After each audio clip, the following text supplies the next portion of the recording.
আসসালামু আলাইকুম। সবাই কেমন আছেন? আশা করি সবাই ভালো আছেন। এটা হলো আমাদের পাইপ কোম্পানির মেশিন, মিক্সার মেশিন। আমরা কি দিয়ে পাইপ বানাই বিস্তারিত সবাই জেনে নিন। এটা হলো আমাদের মিক্সার মেশিন। আমরা কি দিয়ে পাইপ বানাই? পাইপ বানাতে অনেক কিছু লাগে, যেমন রেজিন, ক্যালসিয়াম, ডিওপি, অনেক কিছু। এই যে দেখেন, অনেক কিছু দ্বারাই আমাদের পাইপ তৈরি হয়।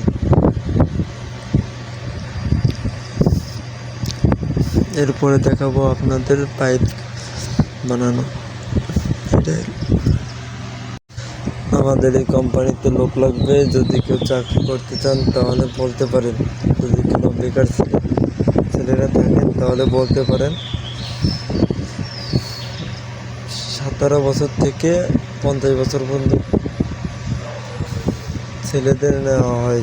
যদি কেউ চাকরি করতে চান তাহলে বলতে